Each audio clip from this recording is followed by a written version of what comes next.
Moving can be very stressful. Moving to a new house, to a new city, and even more so to a different country. A couple of weeks ago, I had a message from someone who was really anxious about their upcoming move to Switzerland. They were worried that things are not going to work out. And they also suggested that maybe I make a video about the topic of stress and the anxiety when it comes to moving, and specifically also moving to Switzerland. And that's why I'm making this video. If you're moving to Switzerland and everything's going well, you're sorting things out, it's all tip-top, that is excellent, and I really wish that it stays like that for you. But if you are dealing with some stresses, or you have dealt with them before and you have no one to talk to them about, feel free to vent your frustrations in the comment section below. You can say anything you want. I'm not gonna get offended, and hopefully no one else will as well. Maybe just letting these emotions out will actually help you to feel better.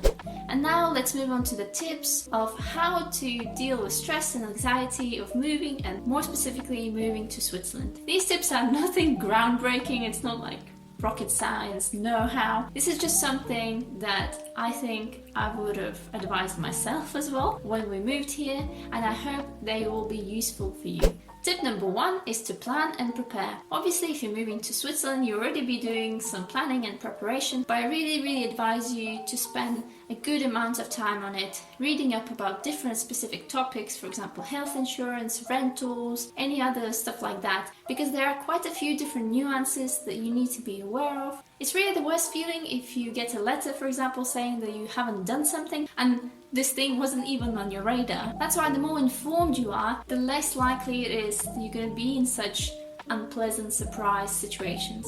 And in terms of different information resources, obviously you can watch this channel, you can watch other channels on YouTube. There's plenty of information available. There are websites like Expatica and Comparis. They're really useful for learning everything you'll need to know. Tip number 2 is to find some expat friends that you can complain about all this stuff to. When you move to Switzerland, the easiest way to find friends is through Facebook expat groups, through language courses if you decide to take any, or through work or uni. When you first move here, you might get into situations where you just think, how is this possible? This literally makes no sense. For example, in order to get a residency permit, you'll be asked for an address.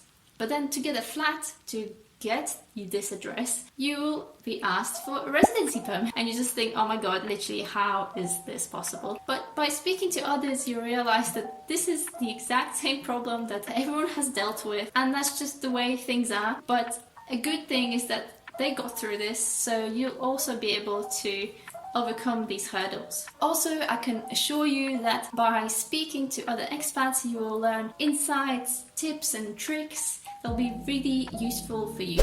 Tip number 3 is to not take things personally. Maybe you have dealt with a rude or unhelpful or just emotionally uninvolved staff member of the local authorities office, for example, or you have been waiting for a response for a long time and it hasn't come, or you have got a letter saying that you have done something wrong. Don't take any of those things personally. Last year when I was having issues getting my residency permit, I really started thinking that there's something wrong with me, that they just don't want me here for whatever reason, and these thoughts are really unhelpful. They're really useless in a way, because A, they're not true, and B, they don't really help to move on with the situation. So if you're having similar thoughts now, just drop them now. I don't know, open your bin, drop those thoughts there, close it, and just never let them come back into your head.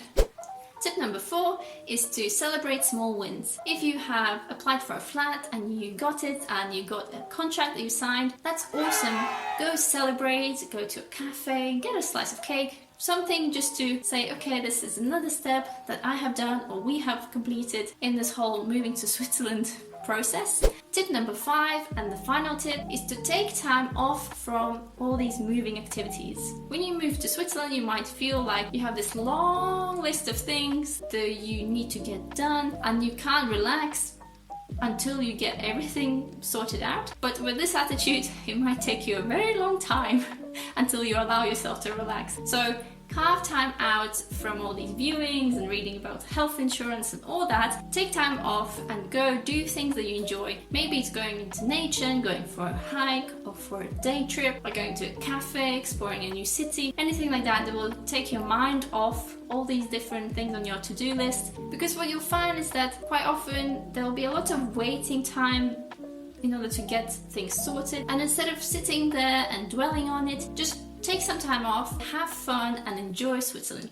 I hope this video was helpful, it was useful for you. Sorry it might have been a little bit all over the place, but I really hope that you feel a little bit less stress about your move to Switzerland. If at any point you have any questions about anything, or you feel a little bit worried about a specific topic, you can always leave a comment under one of the videos, or you can message me on Instagram or by email, and I'll try to help you as much as I can. Don't forget to like this video, and I'll see you next week in the next video.